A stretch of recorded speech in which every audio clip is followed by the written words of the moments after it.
Hello and welcome to another podcast of TomBecka.com, where everyone's exceptional and everyone has a story to tell. In this story, I got to admit, I am a sucker for a story like this. I am a sucker for a story of anybody that is following their dreams, anybody that is trying to make something happen against very difficult odds.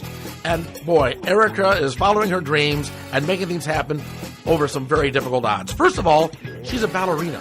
How many young girls dream of being a ballerina but are never able to make it their career, never able to make it their life? Well, Erika has been able to take that dream into her adult life and make a living as a ballerina. But not only that, she has started her own dance company with Ballet, Nebraska, because the previous ballet company had folded. They couldn't pay the bills, and so they shut down.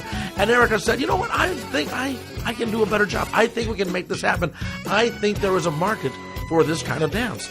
And through a lot of hard work, perseverance, knocking on doors, she put together her own ballet troupe, which has, after 4 years, become more and more successful. Yeah, there's roadblocks along the way, and not everything goes as planned, but she's been able to make it work, and performing ballets now in front of thousands of people, each and every performance. So let's find out just how somebody like this goes and follows their dreams, and how they make it happen. Where does it all begin? You know, I've always loved dance, and I started taking lessons formally when I was 6.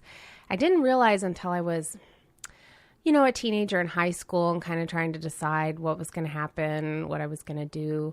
And I looked back. I mean, I knew I wanted to dance and continue dancing, but I looked back, and even from kindergarten, that's what I said in our, newspaper interview or whatever it was. I said I was going to be a ballerina or dancer. So, yeah, but again, how many other girls in kindergarten? I want to be a ballerina.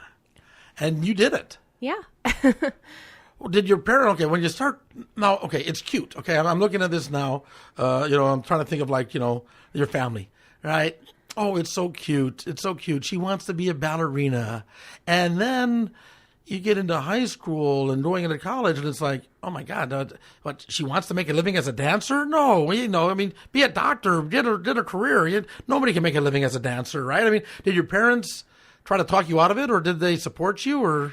Well, my parents are very supportive, and to this day, they're very involved in the ballet, now with the company. So, my mom, she actually ended up making a lot of the costumes for the where I studied growing up, and now she's the costume designer for Ballet, Nebraska. So, so your parents were encouraging of that. They were. Mm-hmm. Yeah. Okay. Did they have an art background? Were they involved in dance in any way? No, by trade. My dad's a dentist. My mom was a dental hygienist. Mm-hmm. So, and just you and you. So anybody in your family involved in the theater or involved in arts in any way? Well, my aunt was a dance teacher, so she was encouraging. That was it too. Okay. So what is it going? Okay. So now you are studying to be a ballerina, and you realize you've got some talent for this, and you can do this. Okay. But where do you go? I mean, how do you make a living as a ballerina? Well, you have to have a perseverance and thick skin. If it's what you really want to do, you just have to go after it. And, if you've got the talent, but also the drive and the passion for it, then that's how it happens. But there's a lot of people with talent and drive, right? I mean, it's got to be very difficult to start getting that first break. Mm-hmm. It is. It's competitive. You kind of I went to the University of Utah for school. And then, like a lot of my classmates, you kind of travel all over, auditioning, trying to get a job, trying to get in somewhere. And it is really competitive, yeah. Okay, where did you go then? After you go to school in Utah to be a ballerina, mm-hmm. and you do that, now it's okay, graduation, it's time. Okay, I got to do something. You try to get a job. Yeah. Where do you get a job?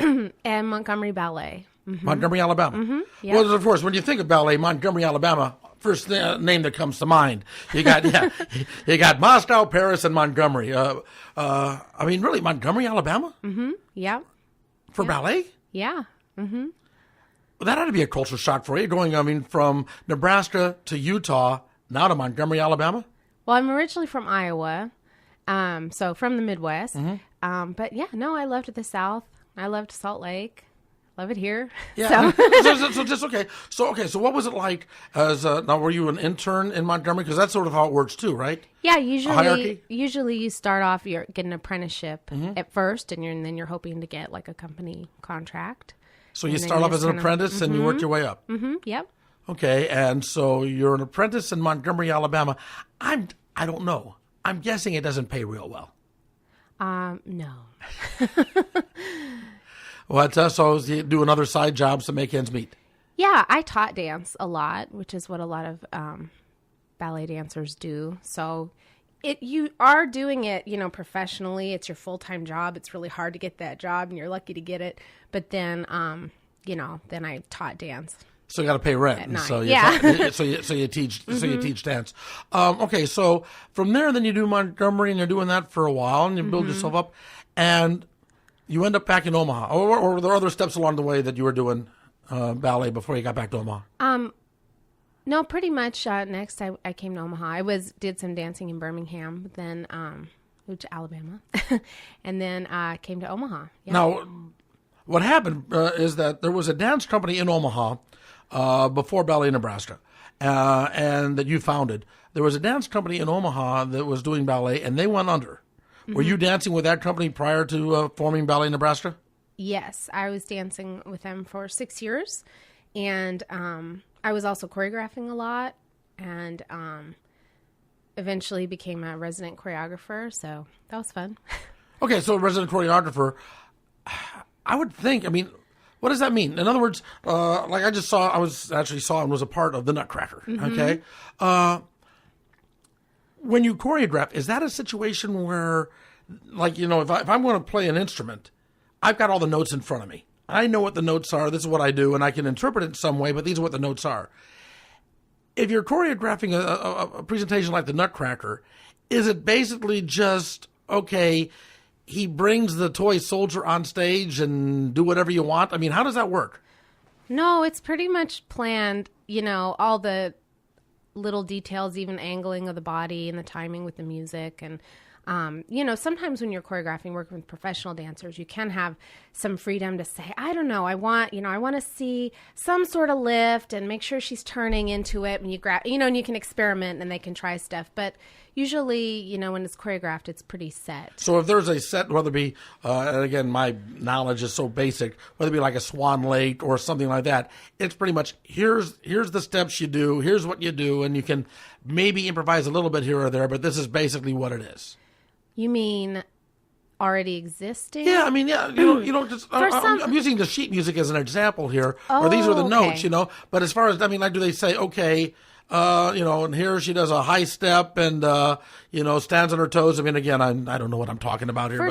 I know what you're saying now. For certain ballets that are like in the classical repertoire, like pas de pas choreography, there are variations that are known and set and a certain standard that get passed down. But for things like the Nutcracker, I choreographed it. So for the majority of it, it's what I made up. Uh-huh. And then there are a few elements like the sugar plum variation that is, a classical. Now, some people reinterpret it and do whatever they want. We use the more traditional variation, but it's pretty much all you. In other words, if I was to stage the Nutcracker, first of all, nobody would come to it. But if I were to stage the Nutcracker, it would be entirely different because I know what the plot is. I know about the party and the toy and the Nutcracker and the sugar plum fairies and all of that, but I could do with it whatever I wanted. Right. That's the interesting thing about Nutcracker. If you do a ballet like Swan Lake or another classical well-known ballet, there is, for the most part, a standard traditional choreography that you would use. But for the Nutcracker, even though it's a story, the plot is there and the music and it's well-known, every version is going to be different up to the imagination of the choreographer. So. Okay. And do you enjoy that as much as dancing? Yes, I do. I love it. Okay, so you're a dancer now with the old ballet company here in Omaha, Nebraska, and they go under. They can't make it work. They can't pay their bills. They can't make ends meet. And you think, oh, I can do better? What made you think that you could put together a ballet company and make it succeed where others had failed?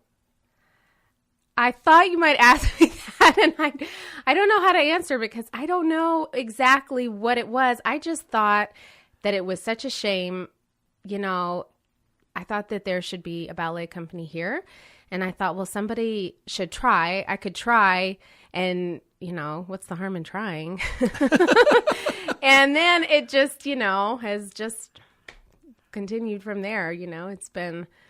Okay, so you say, hey, I want to put on a ballet company. I can try, but you got to talk to other people who are saying, were they supportive and saying, yeah, Erika, you can do it? Or were they saying, what, are you nuts? Didn't you see what just happened to the old troupe? I would say both. And yet people that would say, well, that could never work, or that's way too hard. And, I can understand that because it is really hard. It's a big challenge. But there were people that said, like, that's amazing. You can do it. We're behind you. And so we just did it.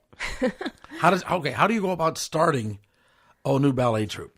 Because for one thing, you got to hire dancers and bring in dancers, and they got to be rather skeptical too to want to come to Omaha and do this, right? Yeah. So the process of everything coming together and starting, it was kind of a, tricky and scary time, I guess. But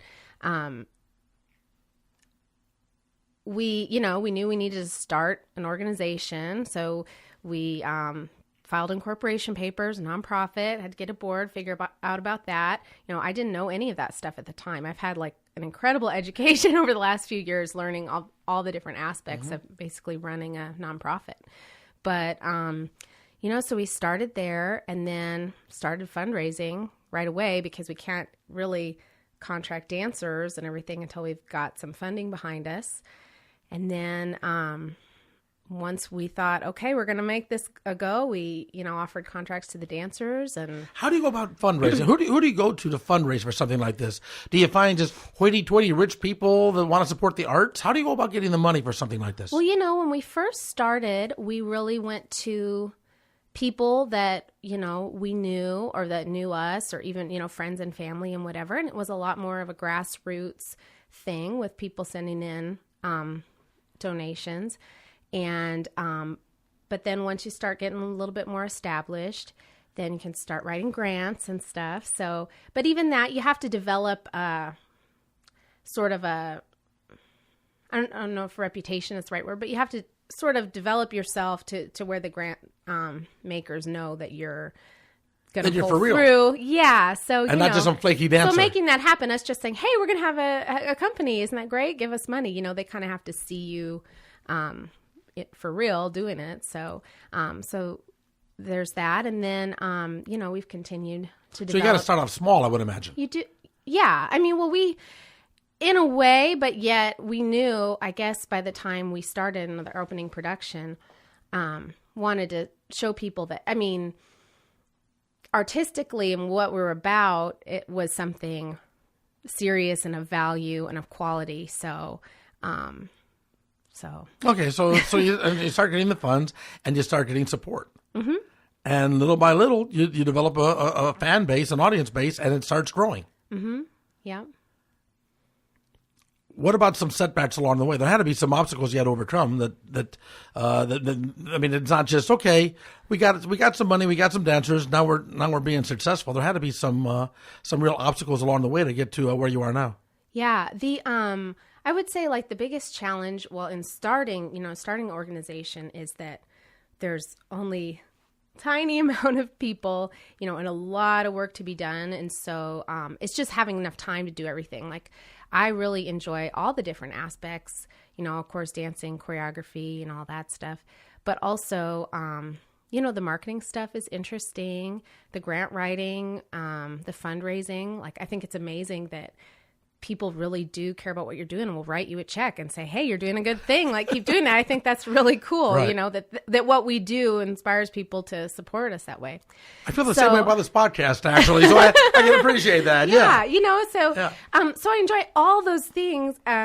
It's a challenge to do, have enough time to do it all. Now, when the average person thinks about ballet, mm-hmm. they think snobs. I'm not trying to be rude or anything. No, that's interesting for me to hear, because I've grown up in ballet, so I might have a different perception than. Yeah, well, okay, but that's it, because, they think, it's like, or same thing with like classical music or something like that. Mm-hmm. They just have a perception that, that's somebody else. When I was a kid growing up, you had shows like the Ed Sullivan Show, and Ed Sullivan would have ballet dancing on there, and you had like what's a male ballet dancer called? Professional ballet dancer. Okay, so it's not ballerina. I thought is there a male equivalent to ballerina? Danseur. Okay. So you had like Nureyev, okay, a Russian ballet danseur that was very famous and then made movies and stuff and everything too. He was very famous. But now in hindsight, I think the only reason he was famous was because he was Russian during the Cold War. Because I couldn't name another famous danseur or ballerina since then.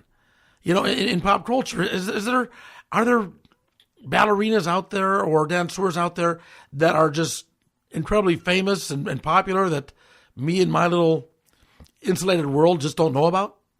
Yeah, I would say, but of course, like my perspective is that's what I'm really interested in. Yeah, but like who are they? What are the names? Oh gosh, I don't know. I mean, like in New York, I mean, you know, would there be a big name, ballerinas or dancers that people would flock all over to go see? Or do they do it much like now it is here in Omaha, where you've got a great dance troupe and people could just sort of see the performance as opposed to seeing the performers?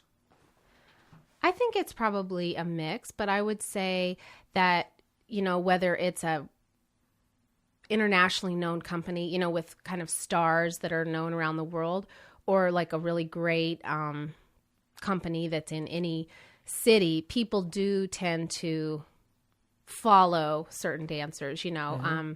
Even here, we have people that have watched our dancers dance from year to year, interested to see who's playing what and, you know, see them do different roles. So there's a little bit of that. So you have a big fan base here, people that are actually paying attention to who the dancers are and what they're doing. Yeah, which is cool. Oh, no, it is very cool. It is very cool. But again, it's not in my world of, you know, it's not for this podcast.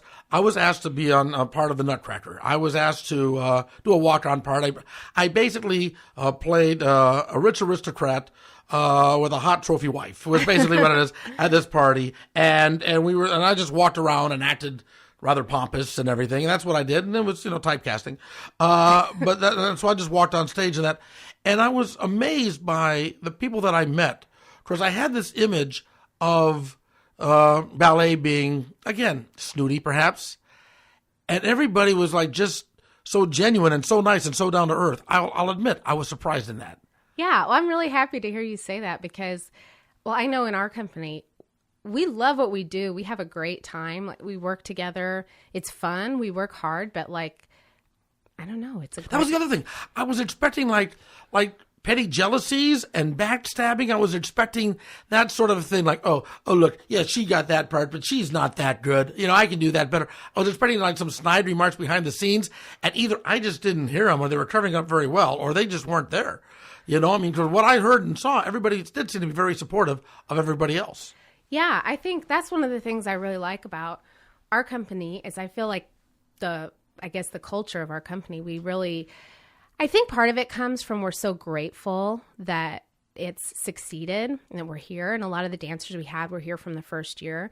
So we're also happy that it's all happening and that everybody like, I don't know. We just like each other. That's good. That's good. Now, you talked about your first time in Birmingham, starting out in Birmingham, and how you're making no money starting out, and so you teach dancing on the side to, you know, pay the bills and make ends meet. A dancer in a troupe, like say in Omaha or in Birmingham, or a troupe like that of a similar size, if you're one of the lead dancers, could that just be your job, or do you also need to supplement with teaching or, you know, working at Burger King or whatever it might be to help pay the bills? Well, typically a dancer has a seasonal contract. So you also have like basically layoff periods that we have. So you definitely need to find work during those times. So most people are picking up other jobs, at least during that time. And is the seasonal contract universal? In other words, is the ballet season in Omaha, let's say, runs from, I don't know what the months would be, but let's say it runs from, you know, August August to May. Okay, let's say, but maybe somewhere else it might run from February through October or whatever. I mean, or is it pretty much all the same season when people go to see the ballet? pretty much, I would say most of them would run more like the school year, kind of like you said, August to May or something like that. Yeah. So, and then the summer would be the off season, typically.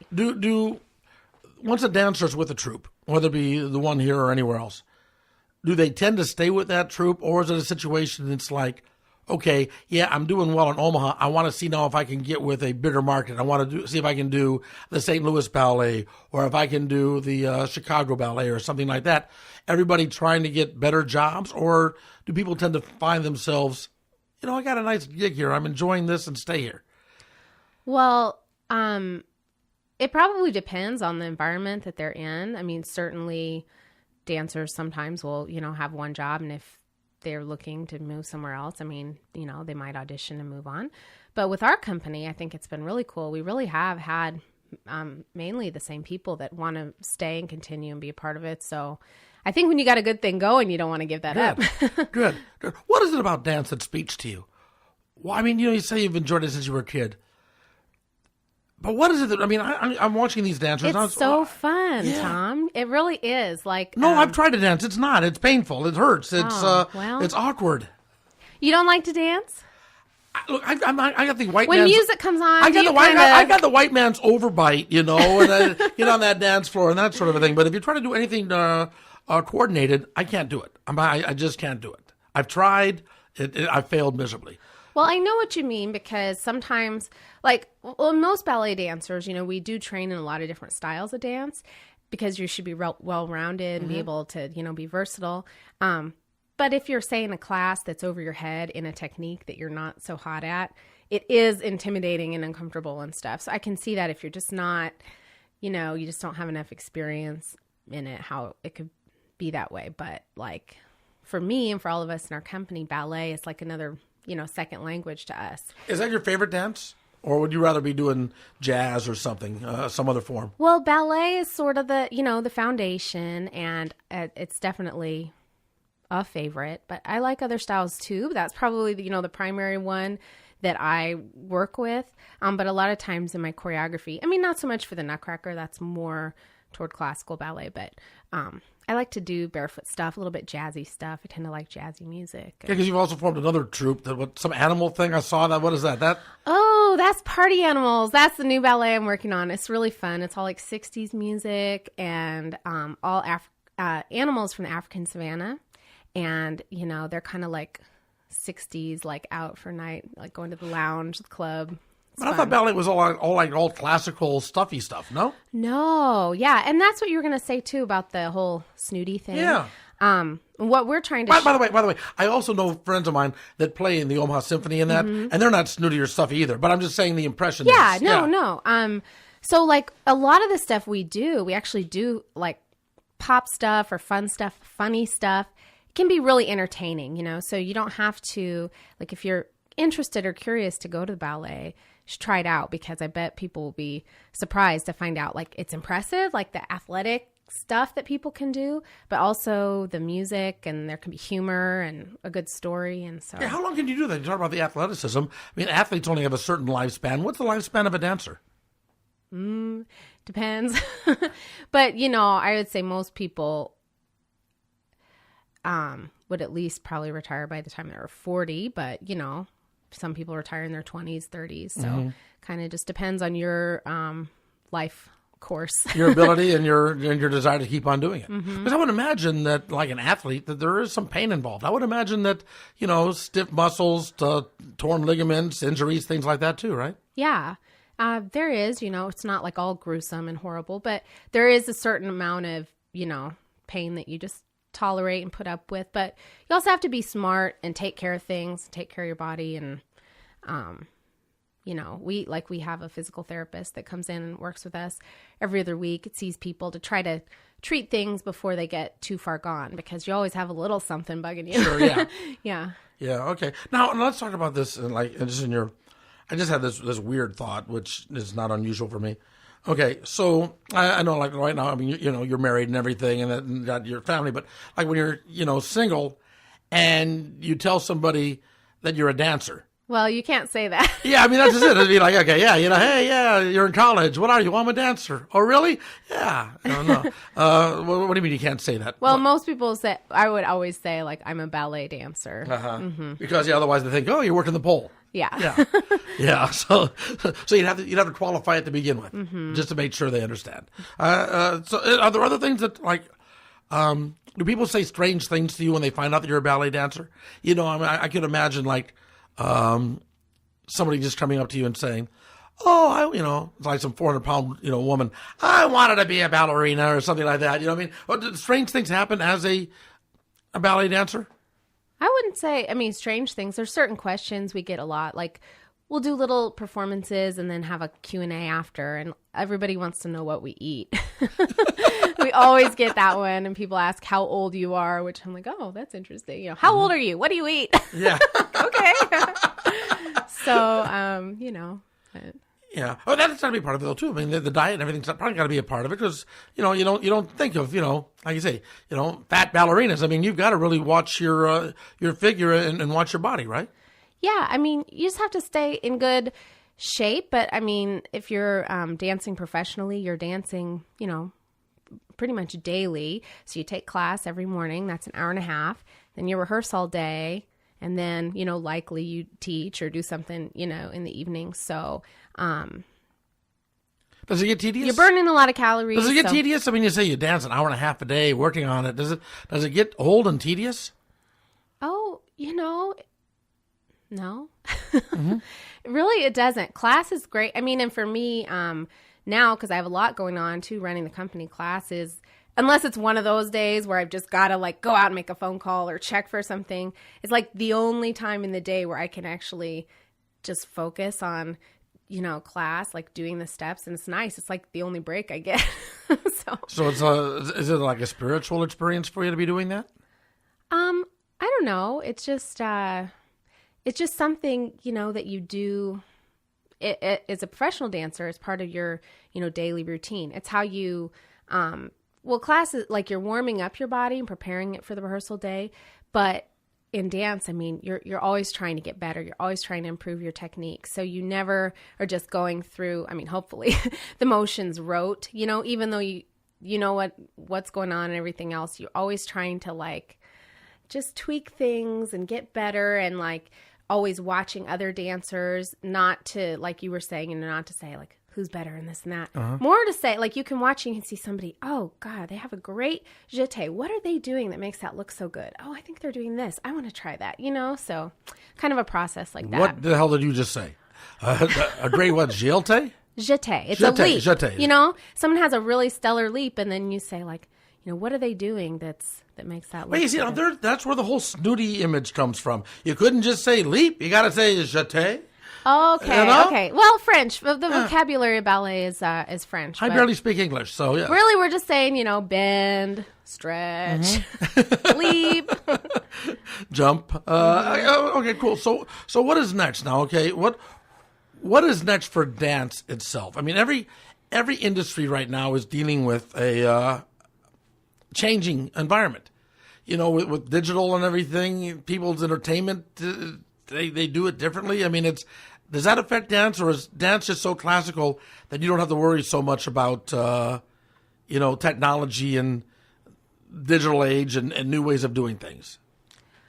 Well, I think, for any industry, like you said, there's just a lot of competition for people's time and interest and stuff. So there's a lot of options out there for people, but I don't think anything is going to just replace dance. I mean, that's the neat thing about live theater. When you go and you in person see someone right in front of your eyes doing something pretty amazing, whether it's like playing a violin solo that you're like, there's no way I could ever do that. Or, a dancer, like a girl lifted up above someone's head and you're like, how could I do that? So yeah. There's something about it, bringing together like the live audience and the performers and making it all happen in that moment in time. That's pretty cool. So you're not noticing a change in people's attitudes like, oh, I've got a high definition TV, I'll just watch a satellite feed or something of it. There still is that desire to see it live. Well, I know for me, like if I watch a video of ballet and I like it, then that's pretty good, because in person, I would say it's about 10 times better than it is on a video. So if you watch a video, it's going to be relatively boring, in my opinion, compared to the real thing. Right. So, I would agree with you on that. I mean, I find that of a lot of things, It's like, I don't necessarily like a completely different sport, but women's volleyball. If you watch on TV, it's like, whatever. But I've been to, high-level college female volleyball matches, and the athleticism and the energy and the activity, it's like an amazing event. But to watch it on TV, not hockey is the same thing. Love going to a hockey match, but not watching it on TV. Baseball, too, to a large extent. So you're saying the same thing. Is there's always going to be that need to be there live and see it local. Yeah, I think it's way better. I think so, too. Yeah. But I'm just wondering if you were noticing any change in the audiences over the years as people end up, staring at their cell phones for 8 hours a day. Yeah. I don't think so as far as that. I think one of the thing, like the thing that you hit on, I think for us, part of my mission is just to share with people that dance can be really, they wouldn't naturally know, or they think, like you said, that it's some highbrow thing that's that it's actually for everybody. Okay, so here's how we're going to finish this up, end this up. Talk to me about this. Right now, somebody might be listening to this that has never gone to a ballet, never had the desire to go to a ballet, never really thought about going to a ballet at all. Okay, or if they did, it was, well, it's Christmas time, my kid wants to see the Nutcracker, sure, we'll go. Talk to this person now about what they're missing by not going to see more dance. Well, I think that dance is really, I don't know, Tom, that's a good one. Well, thank you. That's why I'm here. That's a good question. Thanks. I mean, I think it just can be so beautiful. It's like making a visual, it's like a visual, beautiful artwork. I'm not being very eloquent here. What am I trying to say? I don't know. It brings together like the music, the costuming, the lighting, the choreography, the energy of the people. It's almost like painting the music. You know what I mean? Like I feel like when I choreograph, it's like kind of bring that music, what you're hearing, to life, and you can see it, sort of. So. Yeah. Okay. So what you're saying is like looking at a great work of art or painting or something like that. Somebody else might get something out of it that you don't get, but it should speak to everybody on some level. And that's the cool thing about it is you don't have to know and have, some preconceived notion or understanding or whatever. Like it can speak to you and mean something to you. You can get out of it what you want to get out of it. So, knowing what you know now, having put together the your own ballet company with all the stuff it took to finally make it to a point where it's successful now, and you've been doing it for 4 years, right? And you're making money at it, or at least breaking even. You're not going in the hole. Knowing what you know now, though, was it worth it? Oh, yes, absolutely. But I'm sort of glad I didn't know exactly what all was in store because it would probably be too intimidating. But I think that's why we did it and it happened and it just, I didn't even exactly know what I was in for. But it's totally worth it. It just seemed like a good idea at the time. Yeah. Hey, oh, come on. We need a ballet company here in Omaha. Fine, sure. The last one failed and we'll do it. What do you think you're doing differently this time than they did the last time? That's a good question. I mean, as far as, well, it's important for us to be able, the important thing, the thing that reaches people and stuff is the art. It's the dance, what inspires people. But in order to be able to do that, you have to run the business very well, be very, careful with funds and the budget and make good collaborations and connections. And so I just try to be really thoughtful and careful with all of that. And then take a lot of opportunities. We've taken a lot of opportunities. People have an idea to collaborate or, have some idea. And it's like, well, that's going to be a lot more work, but you just got to do it. Don't let any opportunities pass you by. Just got to jump on those. And there you have it, the story of a young woman following her dream, trying to make things happen, and starting her own ballet troupe. It's not an easy task, but one that she does enthusiastically and very gladly. Hey, if you like this podcast or any of the other podcasts that we have on TomBecka.com, would you do me a favor? Would you tweet it out to your friends? Would you spread the word? Would you Facebook it? Would you let them know that we're here? And each and every Sunday, we've got another person that you can meet in this community of interesting people, everyday people with a story to tell. And if you really liked it, would you do me a favor? Would you buy me a sandwich or a beer or something? Make a donation to help keep the podcast afloat and support the advertisers that we have here on TomBecka.com.